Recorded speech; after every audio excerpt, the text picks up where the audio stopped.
Bien, hermanos, estamos estudiando en esta serie de sermones la primera carta a los Corintios. Y yo espero, hermano, que usted también en su casa haya estado leyendo algo para que cuando lleguemos aquí pues tengamos ya una referencia sobre lo que se va a tratar. Por esa razón los invito a abrir su Biblia en Primera de Corintios capítulo 10. Primera de Corintios capítulo 10, versículo 1. Pero antes de empezar a leer, ubiquémonos en el contexto. Debemos recordar, hermano, que estamos hablando de la carta del apóstol Pablo a los Corintios. Y Corinto era una ciudad grecorromana. Hemos hablado bastante de esta ciudad. Era una ciudad sumamente pagana, el evangelio no existía. Había muchos templos, muchos dioses de diversa índole. Y por supuesto la gente, pues allí habían homosexuales, estaba a la orden del día el homosexualismo, no era malo. La pedofilia no era mala. La prostitución sagrada, porque el sexo estaba unido a la adoración de muchos dioses en sus templos. De manera que el evangelio entró en esta ciudad para enseñar esta revelación de Dios. ¿Cuál? Pues que tenemos un solo Dios verdadero. No como los grecorromanos de esa época que tenían muchos dioses.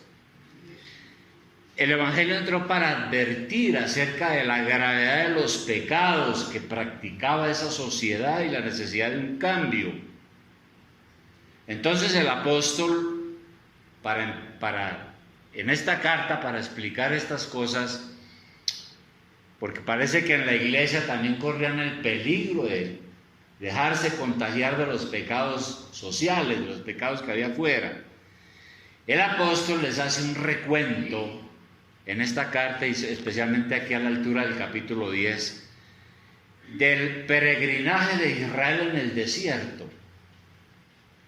¿Cómo fue la experiencia del pueblo de Israel en el desierto? Porque han pasado muchos siglos ya, no obstante que se escribió en el siglo I. Ahora, alguien decía que todo cristiano debe leer la Biblia por lo menos una vez al año. Todo cristiano. Si usted es una persona disciplinada y diariamente lee la palabra y, por ejemplo, lee un capítulo del Antiguo Testamento y uno del Nuevo, o dos del Antiguo y uno del Nuevo, durante 365 días casi puede leer la Biblia total. ¿Y por qué necesitamos leer toda la Biblia? Pues para saber qué es lo que Dios ha dicho, qué es lo que Dios ha hecho también, y poder uno entender mejor todo lo que el mensaje divino nos enseña. Entonces Pablo se refiere aquí al ejemplo del Antiguo Testamento, de los antiguos judíos. Los judíos eran en el Antiguo Testamento el pueblo de Dios. Ellos se habían sometido al liderazgo de Moisés y a Dios. Cuando fueron liberados de la esclavitud de Egipto y anduvieron por el desierto durante 40 años rumbo hacia la tierra prometida, fueron favorecidos por el Señor de muchas formas. Recibieron comida espiritual del cielo, como el maná. Bebieron en su sed terrible milagrosamente de la roca, de un milagro. Pero a pesar de todas las bendiciones que Dios le dio al pueblo de Israel en esa travesía por el desierto hacia la tierra prometida, ellos fueron incrédulos. Se olvidaron de Dios, cayeron en la idolatría y por eso Dios los castigó. Y eso que pasó en el Antiguo Testamento que está aquí, debe ser un ejemplo para la iglesia de Corinto, dice aquí el apóstol Pablo, y desde luego para nosotros hoy, y para la iglesia de todos los tiempos. De manera que ahora sí vamos a ir a 1 Corintios capítulo 10. Dicho estas cosas, versículo 1 dice: porque no quiero, hermanos, dice el apóstol a la iglesia, que ignoréis que nuestros padres todos estuvieron bajo la nube y todos pasaron el mar. Entonces aquí Pablo empieza a explicar la historia antigua de Israel, cómo recibieron la protección de Dios. Lo primero que dice es que estuvieron bajo la nube. ¿Y qué es eso? Eso es una referencia a la experiencia del pueblo según Éxodo capítulo 13, 21. Y vamos en esta mañana a mirar algo de ese Antiguo Testamento, algo de eso que debemos conocer. Y a lo cual se refiere Pablo aquí. Cuando dice nuestros padres, se está refiriendo a todos los antiguos del pueblo de Israel, que era el pueblo escogido en ese entonces. Entonces vamos a Éxodo capítulo 13, 21, donde está lo que el apóstol está refiriendo. Éxodo capítulo 13, versículo 21.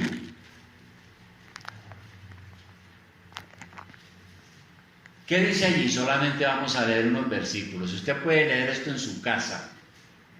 De verdad ya debemos de haberlo leído y ya debemos de saberlo. Pero recordando dice: y Jehová iba delante de ellos de día en una columna de nube para guiarlos por el camino, y de noche en una columna de fuego para alumbrarlos, a fin de que anduviesen de día y de noche. Nunca se apartó de delante del pueblo la columna de nube de día, ni de noche la columna de fuego. Esa fue la manifestación de Dios para ellos en el Antiguo Testamento. Estaban bajo la nube, y esa nube, pues claro, no era una nube natural para dar lluvia sobre ellos o sobre la tierra, sino que esa nube representaba la presencia divina, la protección de Dios que los asistió en su viaje hacia la tierra prometida. Y esa nube iba entonces delante de ellos, guiándolos de día y de noche. Era una columna de fuego para darles luz. También eso lo encontramos en Números 10:34. Números 10:34. Dice: y la nube de Jehová iba, Números 10:34, y la nube de Jehová iba sobre ellos de día desde que salieron del campamento. Cuando el arca se movía, Moisés decía: levántate, oh Jehová, y sean dispersados tus enemigos y huyan de tu presencia los que te aborrecen. Y bueno, esta es una nueva referencia a ese asunto de la nube. Era la representación del favor divino y de la protección y de su guía. Por eso aquí en el versículo 1, Pablo dice: no quiero que ustedes sean ignorantes y desconozcan que nuestros padres estuvieron bajo la nube y todos pasaron el mar. Versículo 2 ahora. Dice: y todos en Moisés fueron bautizados en la nube y en el mar. Todos en Moisés. Ahora, la Biblia está llena de tipos. ¿Qué es un tipo? No es una persona como nosotros decimos, es que ese tipo sí que es de X cosa. No, el tipo es una figura literaria. La Biblia está llena de tipos. ¿Qué es un tipo? Es una figura literaria que prefigura algo que va a venir. Entonces, mediante un acontecimiento del Antiguo Testamento, el tipo predice alguna verdad del Evangelio que se va a conocer más tarde. Entonces, el paso bajo la nube a través del mar que experimentaron los israelitas en la antigüedad fue un tipo de lo que sería el bautismo en el futuro, el bautismo de creyentes. Y el hecho de que comieran maná y bebieran agua de la roca era un tipo de Cristo, porque tenía cierta analogía también con la ordenanza de la cena del Señor, porque durante la cena del Señor se dice que nosotros comemos el cuerpo y bebemos su sangre en sentido espiritual, nos dice la enseñanza. Y por eso el pueblo de Israel, todas las cosas que vivió eran como el anticipo, eran una figura de lo que vendría. Por eso en el versículo 3 el apóstol Pablo sigue diciendo que ellos fueron alimentados milagrosamente. Leamos el 3 ahora. Dice, pero quiero que sepáis que, 3, y todos comieron el mismo alimento espiritual. La idea de Pablo aquí es que todos los israelitas fueron alimentados y apoyados de manera notable por la comida dada directamente por Dios. Y ese es otro tipo de Cristo. Bien lo dijo el Señor en Juan 6:31. Sin perder de vista lo anterior, vamos a ir a Juan 6:31-35. En Juan 6:31-35 encontramos las palabras del Señor que tienen una relación con lo que acabamos de decir. Juan 6:31 dice, el Señor está predicando el Evangelio. Y Él también trae a la memoria estos hechos. Dice, nuestros padres comieron el maná en el desierto. Como está escrito, pan del cielo les dio a comer. Y Jesús les dijo, de cierto os digo, no os dio Moisés el pan del cielo, mas mi Padre os da el verdadero pan del cielo. Porque el pan de Dios es aquel que descendió del cielo y da vida al mundo. Naturalmente es una referencia a que eso que sucedió en el Antiguo Testamento y que el pueblo de Israel conoció como el pan, el maná, ahora en el Nuevo Testamento se cumple en Cristo. Entonces, eso que sucedió era un tipo de lo que había de venir. Lo mismo sucede con el agua, porque en el desierto también recibieron la satisfacción para su sed de esa manera milagrosa. El agua de la roca le dio vida, y eso sirve para una enseñanza espiritual. El Señor lo dijo ahí en Juan 6:35, donde estamos. Dice el Señor nuevamente, Jesús les dijo, yo soy el pan de vida, el que a mí viene nunca tendrá hambre, y el que en mí cree no tendrá sed jamás. Bueno, vamos ahora nuevamente al capítulo 10 de Primera de Corintios, al versículo 4, que es donde estamos, porque necesitamos explicar esto de la palabra, qué es lo que significa. Dice Pablo en su carta, y todos bebieron la misma bebida espiritual, porque bebían de la roca espiritual que los seguía, y la roca era Cristo. Entonces él nuevamente enseña que esa roca era una representación o tipo del Mesías. La roca era Cristo. Entonces Cristo es comparado con la roca de la salvación. ¿Por qué se le llama a Cristo una roca? Porque Él es el apoyo de su iglesia, es el fundamento de su iglesia, es el sostén de cada creyente. Y el Señor lo dijo, la iglesia es edificada por Él. Quiere decir entonces que la fuente de alimentación y el cuidado y el sustento del pueblo en la antigüedad era el Señor Jesucristo. La piedra de la que bebieron fue Cristo, dice acá. Y entonces uno se pregunta, ¿pero cuál Cristo si no había venido en el Antiguo Testamento? Pero aquí se está hablando de el Cristo preexistente, el Señor que existía desde antes de su encarnación en la eternidad. Él guió a este pueblo a través del desierto, los sostuvo, los bendijo, y ese era el Señor, el Hijo de Dios, la segunda persona de la Trinidad. Por eso dice aquí que esa roca de la cual bebieron en la antigüedad para no morirse de sed era Cristo. Bueno, todas estas cosas, hermano, hay que tener alguna comprensión de eso. Pero todo eso es para que Pablo explique que tenemos el ejemplo de Israel en el Antiguo Testamento. Dios hizo grandes maravillas con ellos. Y los protegió, y los cuidó, y los alimentó. Pero finalmente el Señor no se agradó de ninguno. Ahora sí vamos a 1 Corintios 10:5. 1 Corintios 10:5. Después de Pablo haber dicho estas cosas, dice: pero de los más de ellos no se agradó Dios, por lo cual quedaron postrados en el desierto, o murieron en el desierto. No les concedió la promesa.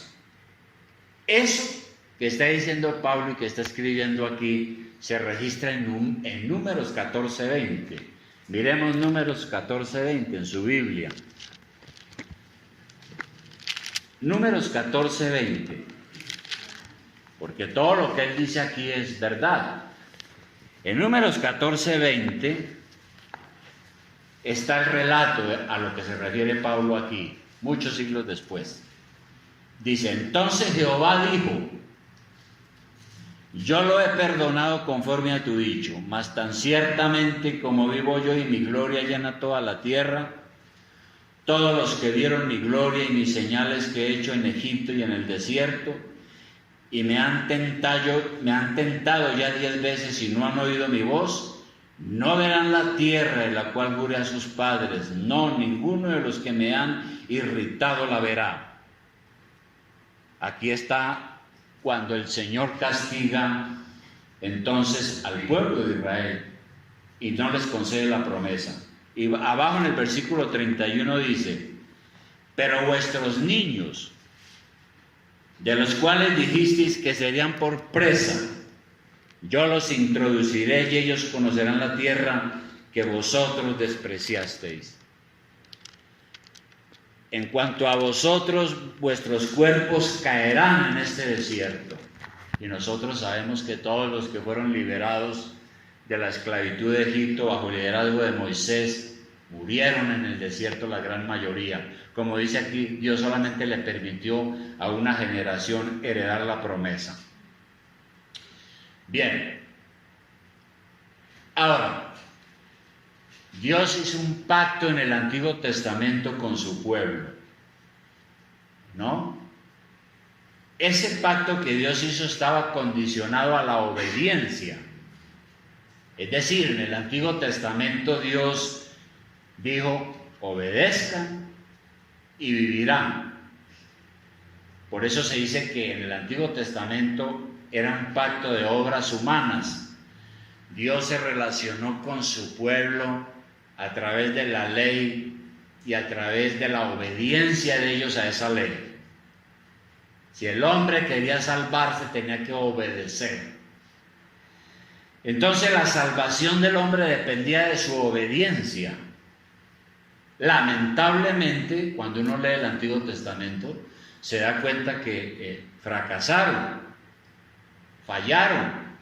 Y las consecuencias de esa caída del pueblo de Israel, que no cumplió ni obedeció a Dios, es un gran ejemplo para que nosotros no cometamos las mismas equivocaciones.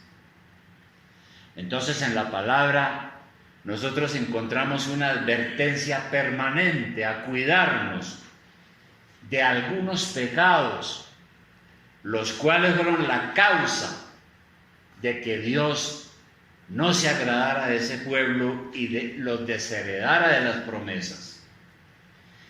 Entonces vamos a mirar el versículo 7 de 1 Corintios 10, siguiendo con esto. Seguimos. En el versículo 6 dice: estas cosas sucedieron como ejemplos para nosotros, para que no codiciemos cosas malas como ellos codiciaron.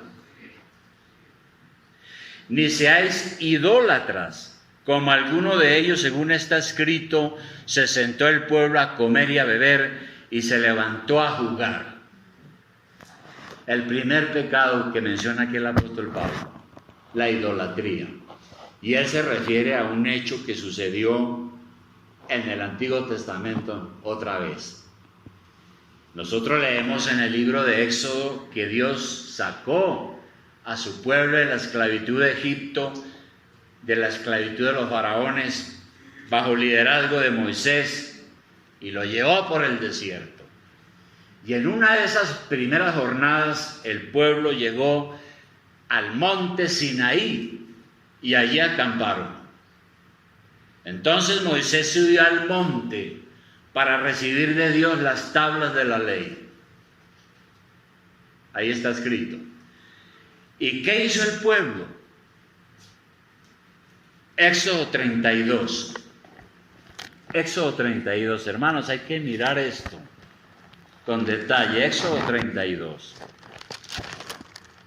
Entonces sube Moisés al monte Sinaí por mandato de Dios.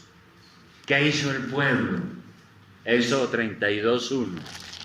Dice: viendo el pueblo que Moisés tardaba en descender del monte, porque duró bastantes días allá, se acercaron entonces a Aarón. Aarón era el hermano de Moisés, el que había quedado del líder. Y le dijeron: levántate, haznos dioses que vayan delante de nosotros, porque a este Moisés, el varón que nos sacó de la tierra de Egipto, no sabemos qué le haya acontecido. Y Aarón les dijo: apartad los zarcillos de oro que están en las orejas de vuestras mujeres, de vuestros hijos y de vuestras hijas, y traédmelos. Entonces todo el pueblo apartó los zarcillos de oro que tenían en sus orejas y los trajeron a Aarón. Y él los tomó de las manos de ellos y les dio forma con buril e hizo de ellos un becerro de fundición. Entonces dijeron: Israel, estos son tus dioses que te sacaron de la tierra de Egipto. Y viendo esto, Aarón edificó un altar delante del becerro y pregonó a Aarón y dijo: mañana será fiesta para Jehová.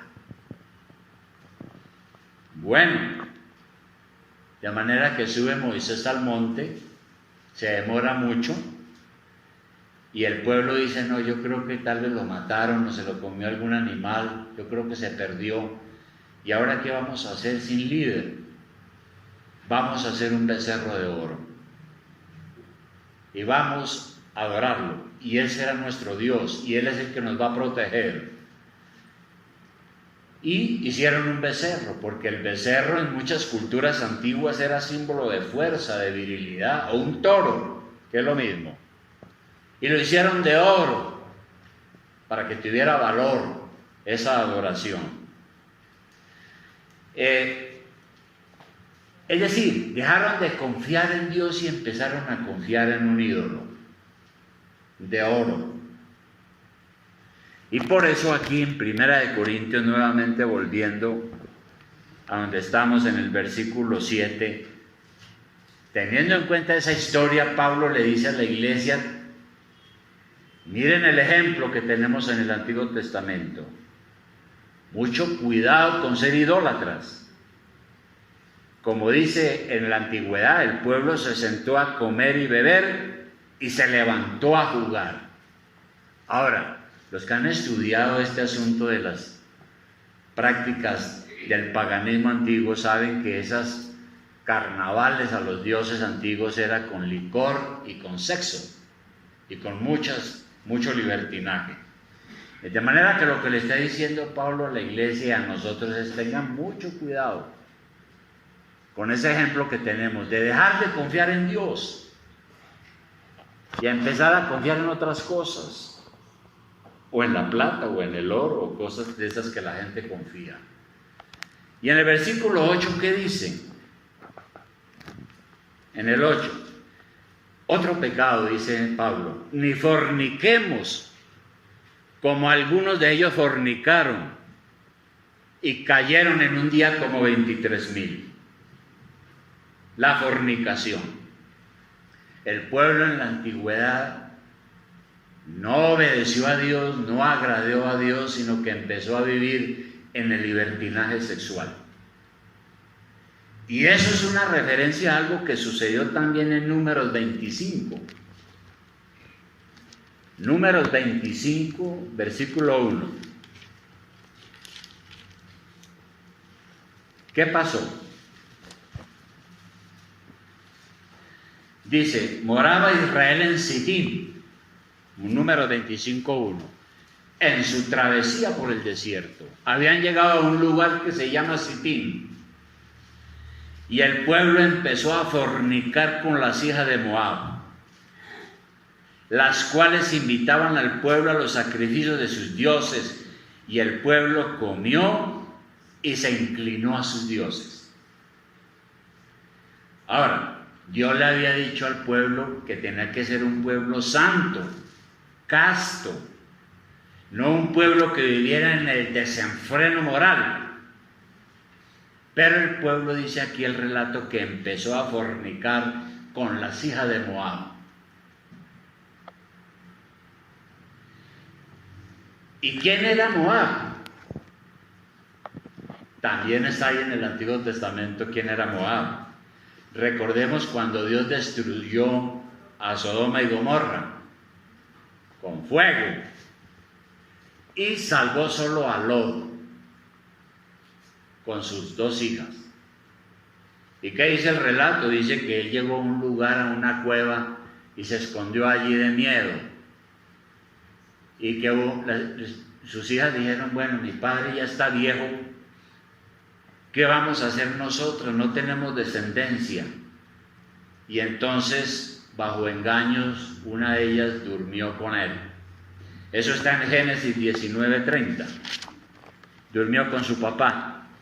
Tuvo relaciones sexuales con su papá. Génesis 19:30. Y allí está Génesis 19:30. Dice, pero Lot subió de Zoar y moró en el monte y sus 2 hijas con él, porque tuvo miedo de quedarse en Zoar, y habitó en una cueva él y sus 2 hijas. Después de que Dios quemó y arrasó a Sodoma y Gomorra porque era una ciudad muy perversa. Entonces la mayor dijo a la menor, nuestro padre es viejo y no queda varón en la tierra que entre a nosotras conforme a la costumbre de toda la tierra. Ven, damos a beber vino a nuestro padre y durmamos con él, y conservaremos de nuestro padre descendencia. Y dieron a beber vino a su padre aquella noche, y entró la mayor y durmió con su padre, mas él no sintió cuándo se acostó ella ni cuándo se levantó. El día siguiente dijo la mayor a la menor, he aquí, yo dormí la noche pasada con mi padre, démosle a beber vino también esta noche y entre y duermo con él para que conservemos de nuestro padre descendencia. Y dieron a beber vino a su padre también aquella noche, se levantó la menor y durmió con él, pero él no echó de ver cuándo se acostó ella ni cuándo se levantó. Y las 2 hijas de Lot concibieron de su padre. Y dio a luz la mayor a un hijo y llamó su nombre Moab. Y Moab llegó a tener una gran descendencia y llegó a ser un pueblo. Ahí está la historia. Y ese pueblo habitó, dicen los historiadores, que al sur del Mar Muerto. Y Jehová, cuando iba Israel por la travesía, le dijo a Moisés, no se meta con ese pueblo, déjenlos tranquilos. Pero cuando el pueblo de Moab vio que el pueblo de Israel venía en travesía, llamó un falso profeta que ustedes lo han escuchado mucho, que se llamaba Balaam. y le dijo: maldiga a ese pueblo para que le vaya mal. Maldiga a todos esos que van con Moisés para que le vaya mal. Y sabemos la historia que Balaam no pudo maldecir a los israelitas. Entonces Balaam se inventó otra cosa, una táctica.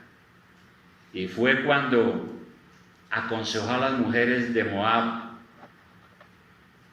que entraran al campamento de Israel y los hicieran fornicar. Números 31:16. Ahí está eso. Números 31:16.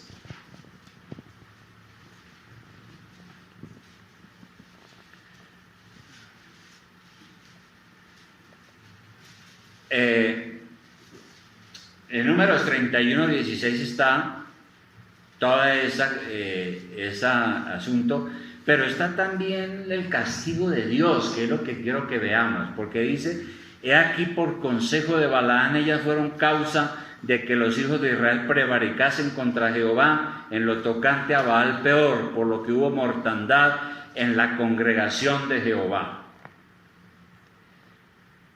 Y ese relato sí está mucho más atrás en Números 25:1-3, lo que sucedió, por lo cual cometieron ese pecado de fornicación. En Deuteronomio 25:1-3 dice, ya lo leímos hace un momento, que las hijas de Moab, dice el versículo 1 y el 2, invitaban al pueblo a los sacrificios de sus dioses, y el pueblo comió y se inclinó a sus dioses. Y pecaron, sedujeron. Los jóvenes comenzaron a enamorarse de las hijas de Moab. Pero las hijas de Moab, al tiempo que tuvieron relaciones con ellos, los llevaron a adorar a sus dioses falsos. Hubo un castigo y Dios mató como a 24,000 hombres. Pero todo fue por ir tras el sexo, por adorar dioses falsos con las mujeres moabitas.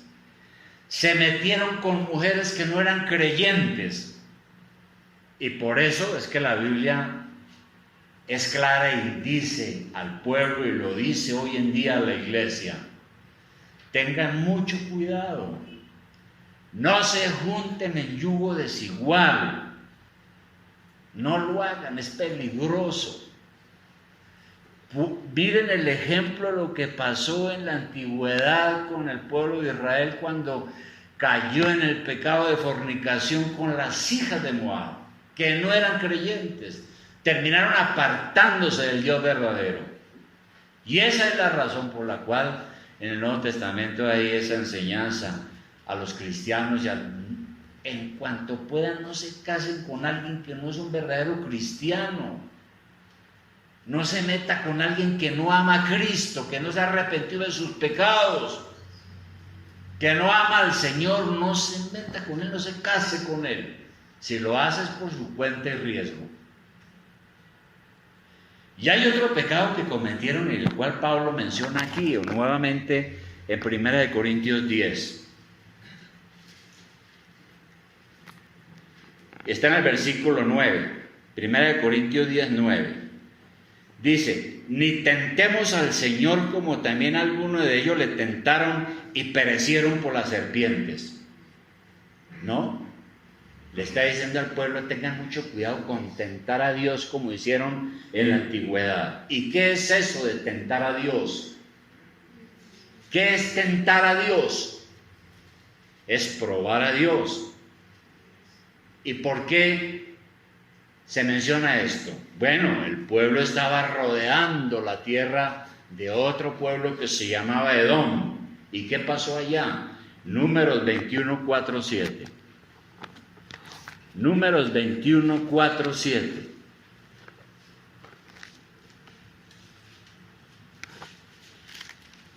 Números 21:4-7.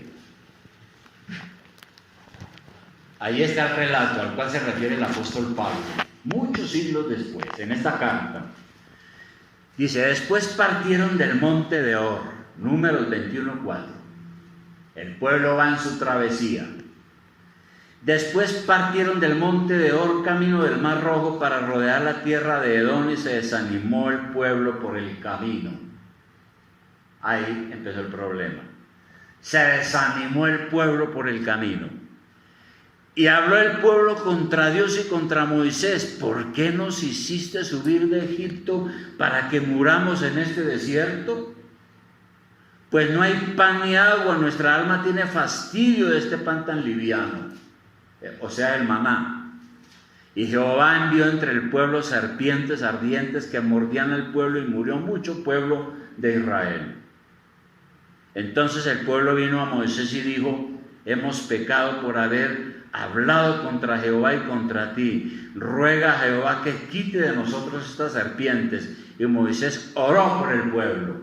Y luego viene el relato de la serpiente de bronce que usted ya conoce. Pero ¿cuál fue el problema? Que el pueblo se desanimó por el camino. Cuando vino la prueba y el cansancio, empezaron a refunfuñar en vez de confiar en Dios, como si Dios fuera mentiroso. No tuvieron paciencia. Y esto es una tentación en la cual nosotros podemos caer. Es cuando bajo las pruebas y las dificultades uno se enoja y le dice a Dios: bueno, ¿y yo qué? ¿Y tú qué? O lo que dicen los ateos: si Dios existiera, ¿por qué hay tanta enfermedad, tanta muerte, tantos niños huérfanos, tanta gente tan rara en el mundo? ¿De dónde está Dios? Tentaron a Dios. Y nosotros somos tentados a tentar a Dios a veces cuando las cosas no nos salen como queremos que nos salgan. Y entonces caemos en la incredulidad y desconfiamos de Dios. Y nuevamente Pablo ya menciona el último pecado aquí, allá volviendo a 1 Corintios 10, en el versículo 10. En esta carta le dice a la iglesia: tengan mucho cuidado. No cometan idolatría, no forniquen, no tienten al Señor, no lo hagan, no murmuren. Dice el versículo 10: como algunos de ellos murmuraron y perecieron por el destructor. ¿Y qué es la murmuración? La murmuración es cuando uno empieza a quejarse de Dios, lleno de dudas y de incredulidad, y uno empieza a decir: yo creo que Dios no existe. Porque si Dios existiera, entonces viviríamos aquí en un paraíso. Dios no existe. No habría tanta injusticia. Y mira a mí cómo me ha ido de mal. Y empieza uno a murmurar. Es pecado.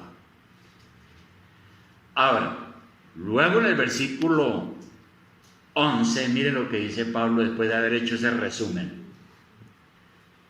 Y estas cosas les acontecieron como ejemplo. Ahí está. Y están escritas para amonestarnos a nosotros, a quienes han alcanzado los fines de los siglos. Todo esto ha sucedido para ejemplo. Cuando Pablo escribió esto, pues esa generación era la última generación de los tiempos. Hoy en día nosotros estamos viviendo el final de los tiempos también. Y nosotros debemos mirar la Biblia y ver ese ejemplo que Dios tiene en el Antiguo Testamento para que no cometamos los mismos pecados. A mí me preocupa es que a veces hay personas que son necias. Es decir, que escuchan y están llenos de incredulidad y de incertidumbre y dicen: bueno, pues de pronto sí, ¿no? Puede que sí, pero en el fondo de su corazón están llenos de dudas. Por eso son necios. ¿Qué es un necio? Un necio es una persona terca y porfiada en lo que piensa, en lo que hace, en lo que dice, y no vale decirle y explicarle. La incredulidad los mata. Y por último, hermanos, tocó hablar de historia, y pues he mencionado todo esto para que nos demos cuenta de lo verdadera que es la palabra de Dios. Pablo, muchos siglos después, se refiere a todas estas cosas y quedó escrito para nosotros. La tercera cosa que menciona aquí, final Pablo, es que siendo así la situación, confiemos y permanezcamos en el Señor. No confiar tanto en nosotros mismos. ¿Qué dice el versículo 12? Dice Pablo, así que el que piense estar firme, mire que no caiga. El que piense que está bien parado, cuidado, porque puede caerse, ¿no? Son muchas las personas que una vez Dios les dio la oportunidad, entraron a la iglesia, probaron las dulzuras de la gracia de Dios, pero con el tiempo empezaron a dudar y a abusar de los privilegios que el Señor les había dado y a entristecer el Espíritu Santo, y terminaron fuera otra vez de la iglesia y fuera en peligro de su salvación. Y si no regresan, se van a condenar eternamente y para siempre. Entonces, lo que Pablo dice es que tengamos mucho cuidado, porque a veces somos muy confiados y nosotros pensamos, no, si yo tengo una fe tremenda, nadie tiene una fe como la que yo tengo, además yo conozco bien la Biblia, yo sigo el ejemplo de todo lo que Dios ha dejado escrito y yo no voy a caer tan fácil. Es lo que dicen algunos, soy una persona bien parada. Pero hoy la palabra nos está diciendo, tenga cuidado, no sea que por su exceso de confianza usted termine fuera de los caminos del Señor, termine pecando. Comenzó bien y terminó mal. Por eso Pablo nos dice, el que piense estar firme, mire que no se caiga. Y la Biblia tiene muchos ejemplos de personas que una vez parecían ser auténticos.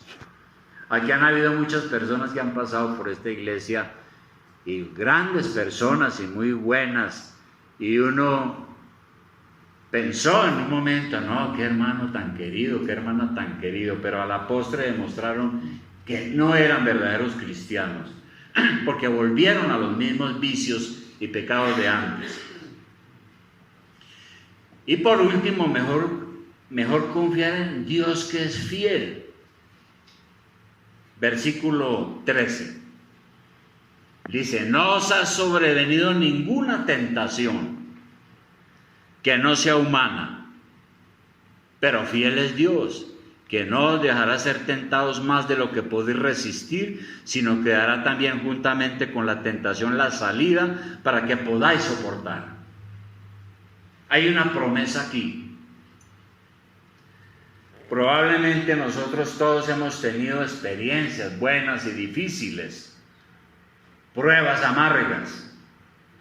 Pero mire, lo que está diciendo este versículo es que si Dios permite en la vida suya problemas, a veces situaciones difíciles que le duelen y que lo hacen llorar, no es para destruirlo a usted, es para formarlo, es para que usted salga vencedor. Y Dios mismo aquí se está comprometiendo que lo va a ayudar, que le va a dar una salida al problema. Que tenga paciencia y tenga fe y espere. No como el pueblo con Aarón que dijeron, no, mejor hagámonos un becerro de oro, porque Dios parece que no escucha. Eso es lo que nos está diciendo aquí el versículo 13. De manera, hermanos, conclusión a esto, yo espero que no los haya cansado con toda esta historia, pero como dije al comienzo, hay que leer todo el Antiguo Testamento, hay que leer el libro de Éxodo, para ver cómo es que Dios trató a ese pueblo, y ese es un ejemplo para nosotros hoy. Mire cómo actuó el Señor con su pueblo en la antigüedad. Por eso Pablo dice aquí, esas cosas acontecieron como ejemplos y están escritas para amonestaros a nosotros que nos han alcanzado estos días. Entonces, aprovechemos esos ejemplos a menos que creamos que la Biblia no es verdad. Si alguien cree que la Biblia no es verdad, sino que es un libro bonito de historia antigua, pues ahí sí está perdido. Pero yo creo que esta es la palabra de Dios y que lo que está escrito aquí fue verdad. Son hechos históricos. Es cierto, Dios no ha cambiado. El mismo Dios que actúa allá es el que actúa hoy. No podemos repetir los mismos errores.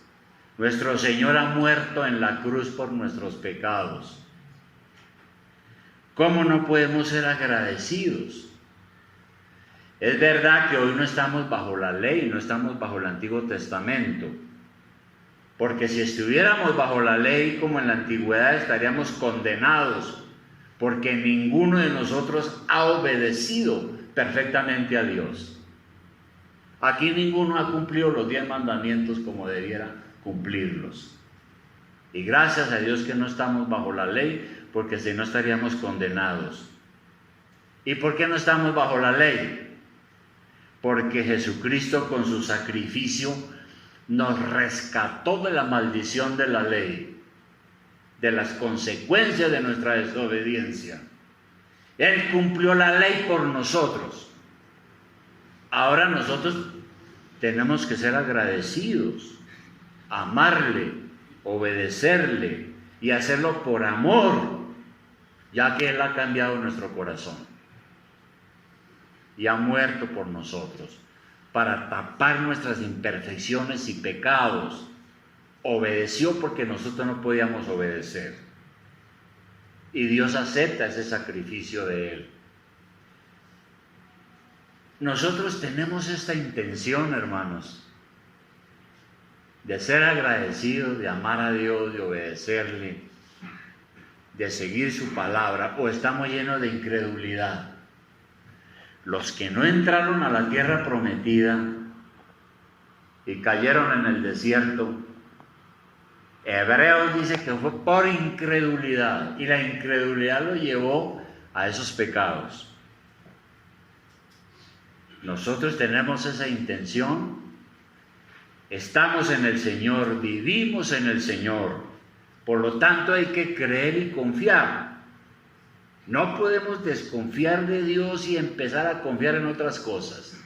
Nosotros somos el pueblo de la fe, el pueblo del libro, el pueblo de la Biblia, el pueblo que ama, confía y cree en Dios.